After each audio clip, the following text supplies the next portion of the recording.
જય શ્રી કૃષ્ણ, હું છું વૈશાલી સોની. વૈશુસ કિચનમાં તમારું સ્વાગત છે. આજે આપણે બનાવીશું પંજાબી છોલે.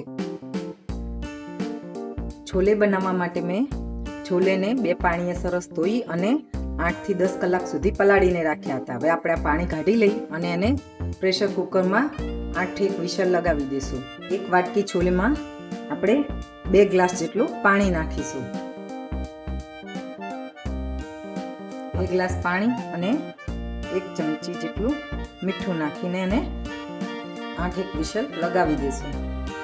આપણે છોલેમાં 8 વિસલ લાગે ત્યાં સુધી આપણે છોલેની તૈયારી કરી લઈશું બધું બનાવવાની. છોલે માટે આપણે વઘાર માટે આપણે તમાલપત્ર 2, 5 લવિંગ, 5 કાળા મરી, 2 કટકા તજના અને 1 ઇલાયચી લઈશું. 2 લીલા મરચાં, 1 ચમચી આદુની પેસ્ટ, 1 ચમચી લસણની પેસ્ટ, હળદર, ધાણા જીરું, લાલ મરચું, ગરમ મસાલો, ધાણા લીલા, મીઠું, ડુંગળી અને ટામેટો પ્યુરી.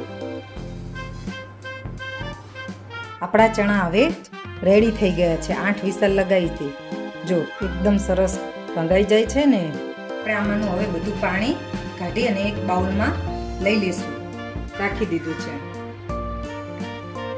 હવે આપણું તેલ ગરમ થઈ ગયું છે. એમાં આપણે આ બધા મસાલા એડ કરી દઈશું.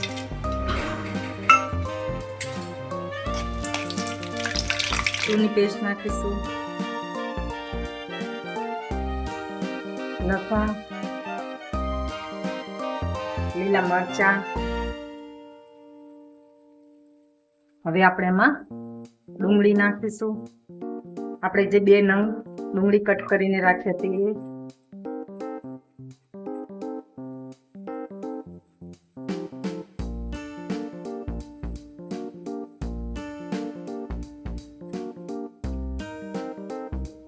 જો થઈ ગયું છે, આપણી ડુંગળી સરસ ફ્રાય થઈ ગઈ છે, દેખી શકાય છે. હવે આપણે એમાં ટામેટો પ્યુરી એડ કરીશું.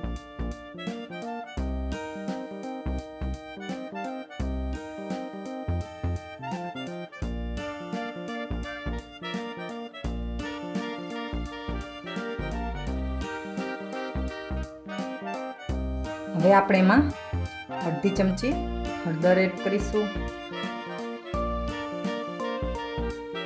લાલ મરચું પાવડર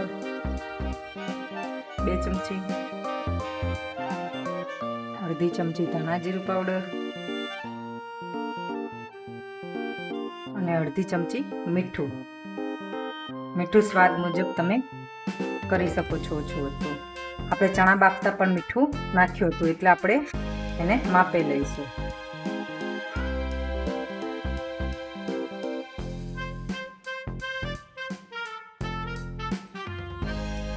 3 થી 4 મિનિટ જેવું થઈ ગયું છે. આપણી ગ્રેવીમાંથી તેલ છૂટું પડી રહ્યું છે. હવે આપણે એમાં ચણા એડ કરી દઈશું અને સાથે આપણે જે પાણી રાખ્યું હતું થોડું એ એડ કરીશું. જે ચણા બાફ્યાનું હતું એ.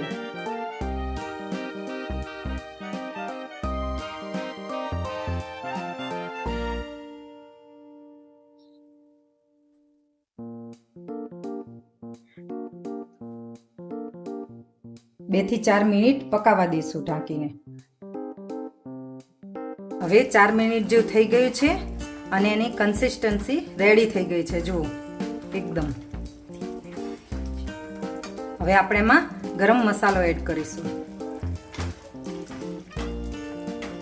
અને કોથમીર.